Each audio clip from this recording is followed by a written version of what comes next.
علی محمد وعلی محمد. بسم اللہ الرحمن الرحیم الحمدللہ الذی جعلنا من المتمسکین بولایتہ من المؤمنین اللہم ایاک نعبد و ایاک نستعین الصلاۃ والسلام بالتحیۃ والاکرام علی اشرف الانبیاء والمرسلین واولادہ الطیبین الطاہرین المعصومین ولعن اللہ تعالی علی اعدائہ والدین. اما بعد فقد قال حق سبحانہ تعالی فی کتابہ المجید وفرقان الحمید وهو اصدق الصادقین وقولہ الحق کل شاعر احسن ہو فی امام مبین. السلام علیکم یا علی علیہ السلام مدد. ولایت علی چینل 313 کے توسل سے آج آپ تمام مومنین حاضرین و ناظرین کی بارگاہ میں شہادت سرکار حضرت امام موسی ابن جعفر ایھا الکاظم کے عنوان کے ساتھ آپ کی حاضر خدمت ہے، اور دعا ہے کہ خدا بند متعال جناب سرکار باب الحوائج امام موسیٰ کاظم علیہ السلام کے توسل اور صدقہ سے تمام مومنین کی جتنی بھی حاجات ہیں وہ اپنی بارگاہ میں مستجاب فرمائے، کیونکہ یہ باب الحوائج ہیں تو ان کے دروازے پر تمام ہی جو حاجات مانگی جائیں وہ قبول ہوتی ہیں. ویسے تو آل محمد کا ہر فرد باب الحوائج ہے، لیکن وہ باب الحوائج وہ دروازے جو آل محمد نے مانگنے کے لیے مخصوص کیے ہوئے ہیں، تو انہی دروازوں میں سے ایک دروازہ جسے خود آل محمد نے اپنے چاہنے والوں کے لیے مخصوص کیا ہے، یہ وہ دروازہ ہے سرکار امام موسیٰ کاظم کا. میرا مالک تمام مومنین کی جملہ پریشانیوں کو دور فرمائے، اور ولایت علی چینل 313 کے روح رواں مؤسس جناب سید انتصار شاہ صاحب، ان کا خانوادہ، ان کے بیٹے، ان کی اولاد، ان کی اہلیہ، ان کا خاندان، ان کے بھائی بہن اور ان کے دوست احباب تمام کی توفیقات خیر میں اضافہ فرمائے، سرکار ولی العصر کے ظہور میں تعجیل فرمائے. میرے آقا و مولا جس بادشاہ کا تذکرہ ہے، جس مولا کا تذکرہ ہے، نام نامی اسم گرامی، ان میرے امام کا موسیٰ ہے، کنیت ان کی ابو الحسن ہے اور لقب ان کا کاظم ہے. فرزند ہیں حضرت امام جعفر صادق علیہ السلام کے، اور ان کی پاک والدہ جو ہے شہزادی، ان کا نام ہے حمیدہ خاتون، اور یہ تعلق رکھتی ہیں قبیلہ بربر سے. اور قبیلہ بربر وہ قبیلہ ہے جسے دو آئمہ کی پاک ماؤں کا سلسلہ ملتا ہے، ایک 12ویں شہنشاہ کی پاک ماں اور ایک 7ویں امام کی والدہ. ان دونوں کا تعلق جو ہے وہ قبیلہ بربر سے ہے. غالباً اسی چینل پہ میں نے ایک پوری مجلس میں ڈیٹیل بیان کی تھی کہ تمام آئمہ کی جتنی بھی پاک امہات ہیں ان تمام کا تعلق کسی نہ کسی حوالے سے انبیاء کی نسل سے اور شاہی خاندانوں سے ہے. بالکل ایسے ہی شہزادی حمیدہ خاتون جو ہے وہ اسپین کی شہزادی ہیں، اور سرکار امام جعفر صادق علیہ السلام کی بارگاہ میں یہ حاضر ہوتی ہیں اور امام کے عقد میں آتی ہیں. اور نام نامی ان کا جو مشہور ہے وہ حمیدہ خاتون ہے، اور ان کو عزت اور شرف میں یہ اس قدر اپنے قبیلے میں اور اپنے علاقہ میں اس قدر مشہور و معروف تھیں کہ ہمارے ہاں اردو زبان میں ایک لفظ بولا جاتا ہے کہ فلاں عورت اوصاف حمیدہ کی قائل ہے، اس کے اندر اوصاف حمیدہ پائے جاتے ہیں. تو اس بی بی نے عزت اور شرف اتنا بلند کیا کہ قیامت تک کے لیے عورتوں کو جب وصف کے اعتبار سے پہچانا جاتا ہے تو اوصاف حمیدہ کہہ کے پہچانا جاتا ہے. سبحان اللہ. سرکار امام موسیٰ کاظم علیہ السلام وہ شہنشاہ، اور جو تھوڑی اہم باتیں جو ہمیشہ ہم اپنے سننے والے سامعین، دیکھنے والے ناظرین کی خدمت میں پیش کرتے ہیں، امام کا ظہور جو ہے وہ مدینہ میں نہیں ہے، میرے مولا کا ظہور جو ہے وہ مکہ میں نہیں ہے، میرے مولا کا ظہور ہے ابوا کا مقام. ابوا یہ جگہ ہے جو مدینہ سے شام کے رستے میں ہے. ابوا وہ مقام ہے جہاں پہ رسالت مآب کی پاک ماں شہزادی آمنہ کی قبر ہے. تو امام موسیٰ کاظم علیہ السلام کا جو ظہور دنیا میں ہوا 7 صفر کو، وہ مقام ابوا پہ ہوا۔ انہوں نے اپنی زندگی کے 10 سال جو تھے وہ امام جعفر صادق علیہ السلام کی صحبت میں گزارے۔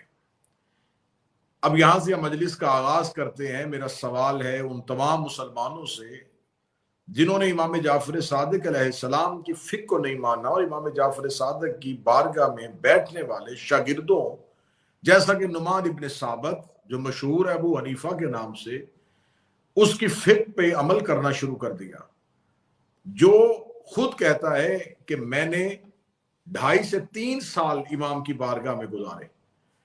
تو جو 2.5 سے 3 سال امام کی بارگاہ میں گزارتا ہے اور یہ اعلان کرتا ہے کہ اگر میں وہ 2.5 سال امام کی بارگاہ میں نہ گزارتا تو میں جاہل رہ جاتا، میں نے 2.5 سال میں امام سے سیکھ لیا۔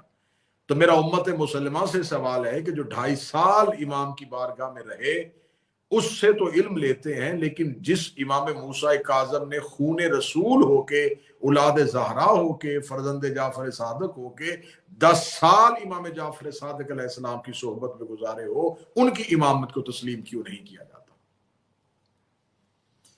نام نامی اس میں گرامی میں اپنی ہر ایک مجلس جو بھی کسی امام کے ساتھ منسوب ہوتی ہے اس میں یہ بیان کرتا ہوں کہ ان کے نام جو ہیں وہ نام والدین کے رکھے ہوئے نہیں ہوتے، ان کے نام اللہ کے رکھے ہوئے ہوتے ہیں، اور یہ نام تب سے رکھے گئے ہیں جب کائنات میں نام کا وجود ہی نہیں تھا۔ بے شک بعض اوقات بعض احباب یہ کہتے ہیں کہ ان کا نام نامی حضرت موسیٰ نبی کے نام پہ موسیٰ ہے۔ اگر تو موسیٰ پہلے تھا اور یہ موسیٰ بعد میں تھا تو یقیناً ان کے نام اس کے نام کی وجہ سے ہے، اور اگر یہ انبیاء سے بھی پہلے ہیں، یہ موسیٰ کلیم اللہ سے پہلے موسیٰ کاظم ہے، تو پھر موسیٰ کاظم کا نام حضرت موسیٰ نبی کی وجہ سے نہیں پڑا، حضرت موسیٰ کا نام موسیٰ کاظم کی وجہ سے موسیٰ ہوا۔ جیو قبلہ جیو، کیونکہ رسول نے فرمایا ہوا ہے کہ اول ما خلق اللہ نوری، کہ ہم سب سے پہلے ہمارے نور کو خلق کیا اور یہ اسی نور کا حصہ ہے۔ تو قرآن میں خدا نے جو حضرت موسیٰ کی کہانی بیان کی ہے، کیونکہ بات آئے گی موسیٰ کاظم پہ تو تذکرہ حضرت موسیٰ کا ضروری ہے۔ خدا نے قرآن میں چند انبیاء ہیں جن کی کہانی کھول کے بیان کی ہے، بہت سے انبیاء ہیں جن کا صرف نام لیا ہے، ان کی کہانی، ان کی سوانح حیات، ان کی زندگی کے بارے میں نہیں بتایا۔ لیکن کچھ انبیاء ایسے ہیں جس کو خدا نے قرآن میں مکمل ایک باب باندھا ہے، خدا نے قرآن میں ان کے لیے مکمل صورتوں میں ان کا ذکر کیا ہے۔ انہی انبیاء میں سے ایک نبی حضرت موسیٰ بھی ہے، جبکہ خداوند متعال جو ہے وہ حضرت موسیٰ کے لیے ایک پوری کتاب نازل کر چکا تھا جو حضرت موسیٰ کے لیے تھی۔ حضرت موسیٰ جو ہیں وہ صاحب تورات تھے، لیکن حضرت موسیٰ صاحب تورات ہونے کے باوجود خدا نے قرآن میں بھی ان کا تفصیلاً ذکر کیا ہے۔ حضرت موسیٰ نبی کی جہاں بات آتی ہے خدا نے قرآن میں کی، تو خدا نے ہر دور میں ہر دور کا نبی اس دور کے اعتبار سے بھیجا۔ مثلا حضرت داؤد کو جب زمین پہ اتارا تو جب داؤد نبی آئے تو اس وقت میں زمانے میں موسیقی مشہور تھی، خدا نے حضرت داؤد کو لحن دے دیا۔ حضرت عیسیٰ کا دور طبیبوں کا دور تھا، انہیں ید بیضہ دے دیا۔ حضرت موسیٰ کا جو دور تھا وہ جادوگروں کا دور تھا، جادوگر تھے۔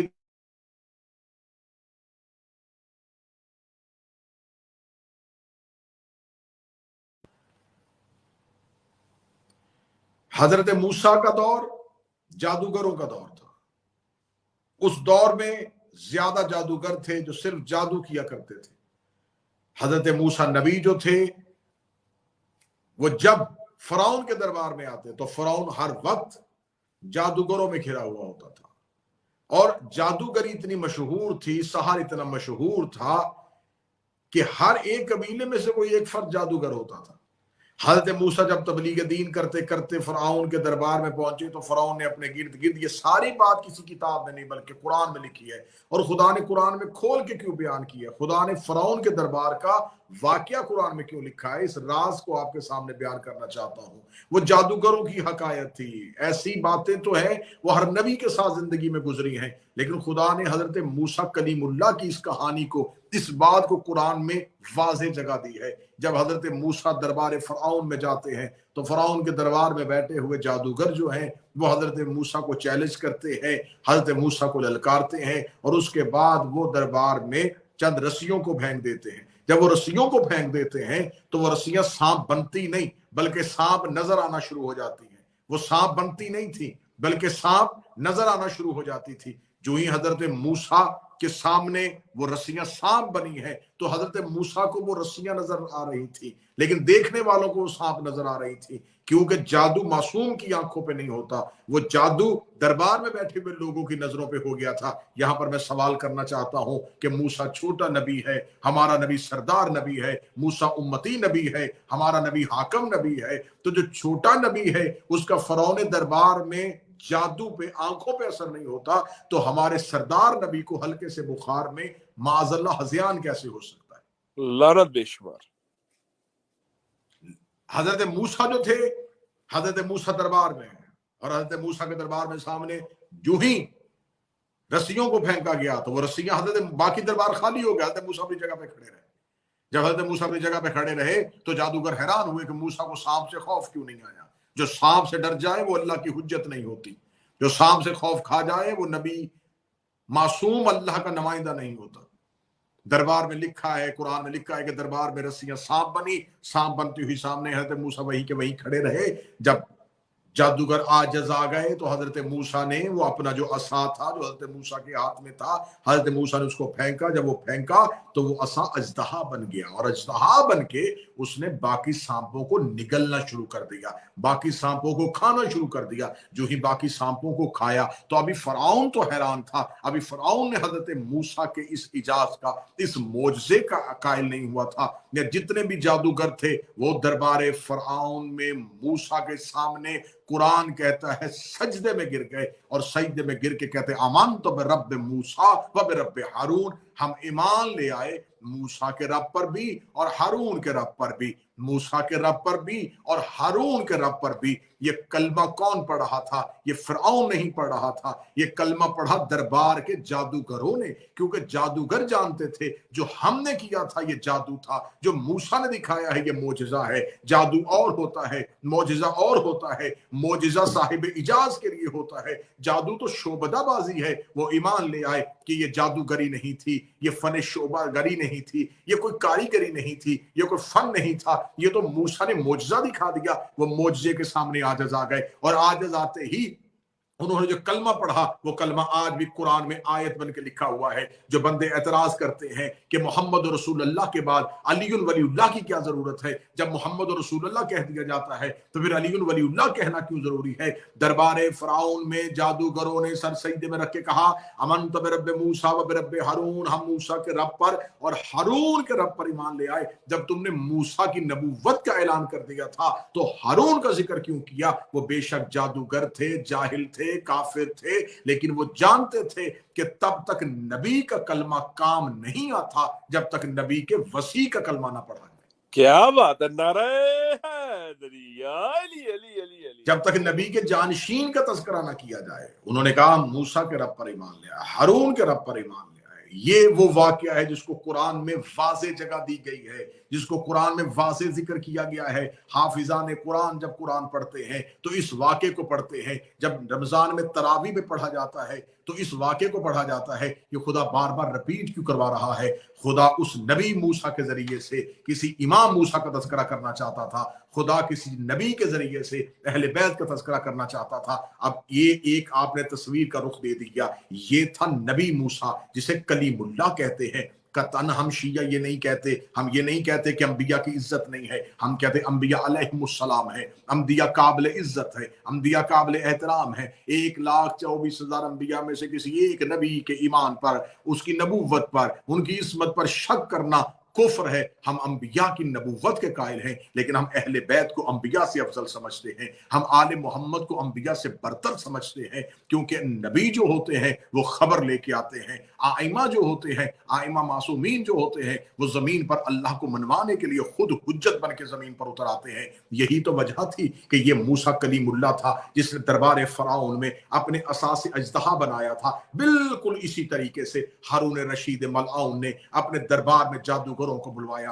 اور ایک جادوگر کو بلوا کے اس نے امام موسیٰ کاظم کا دربار میں مذاق اڑوانے کے لیے، دربار میں امام موسیٰ کاظم علیہ السلام کی توہین معاذ اللہ تنقیص کرنے کے لیے اس نے امام موسیٰ کاظم کو دسترخوان پہ دعوت پہ بلایا. جو ہی امام موسیٰ کاظم دسترخوان پہ آ کے پہنچتے ہیں تو ہارون الرشید ملعون اپنے اسی ملعون جادوگر کی طرف اشارہ کرتا ہے. وہ ملعون جادوگر جادو کے ذریعے تھے امام موسیٰ کاظم کے سامنے جو روٹی پڑی ہوئی تھی اس کو اپنی جگہ سے ہلانا شروع کرتا ہے. امام اپنا ہاتھ روٹی کی طرف بڑھاتے ہیں، روٹی امام کے ہاتھ سے آگے چلی جاتی ہے. امام اپنے ہاتھ کو اور آگے بڑھاتے ہیں، روٹی اور سرک جاتی ہے.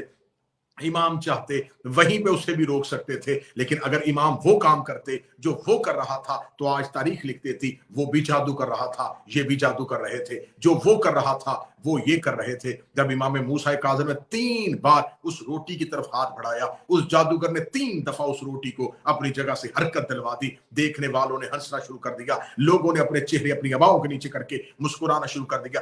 زیر لب ہارون الرشید اور ملعون امام موسیٰ کاظم علیہ السلام کی توہین کو مذاق کرتے ہوئے مسکرا رہا تھا. امام موسیٰ کاظم، وہ امام جس کا لقب کاظم ہے، جو غصے کو پی جاتا ہے، اس امام موسیٰ کاظم نے ایک دفعہ دربار میں دائیں دیکھا، ایک دفعہ دربار میں بائیں دیکھا. سامنے قلین پہ ایک شیر بنا ہوا تھا. امام نے اس کا دیکھ کیا رہا ہے؟ دیکھ نہیں رہا کہ امامت کا مذاق ہو رہا ہے، اتنا کہنا تھا. وہ دھاگے میں بنا ہوا شیر اصل صورت میں آیا. اصل صورت میں آتے ہی اس نے اس جادوگر کو نگلا، اس جادوگر کو کھاتے ہی دوبارہ وہ پھر تصویر کی صورت میں چلا گیا.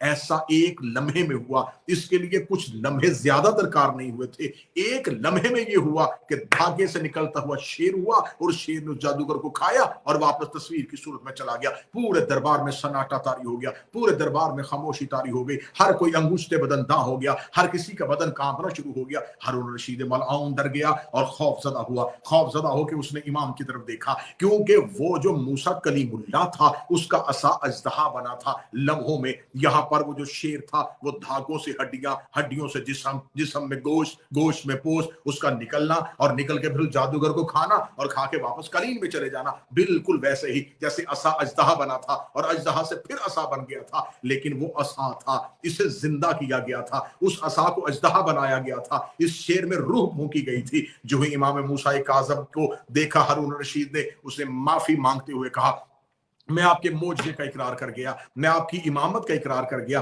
یہ تو ہم نے ایک مذاق کیا تھا. کیا آپ میرا جادوگر واپس کر سکتے ہیں جسے شیر نے نگل لیا ہے؟ اتنا کہنا تھا. امام موسیٰ کاظم نے جو جواب دیا وہ جواب آج بھی تاریخ کے ماتھے پہ جھومر بن کے چمک رہا ہے. امام موسیٰ کاظم کو خبر تھی یہ ملعون صرف امامت کے اختیارات کے منکر نہیں، یہ قرآن کی صداقت کے بھی منکر ہیں. امام نے مسکرا کے فرمایا اگر موسیٰ نبی کا عصا اور بننے والا اژدہا ان سانپوں کو واپس کر دیتا تو میں بھی اس جادوگر کو واپس کر دیتا. یہ خدا کی حجت ہے، جسے حجت سزا دے دے اسے پھر کوئی بھی زندہ نہیں کر سکتا.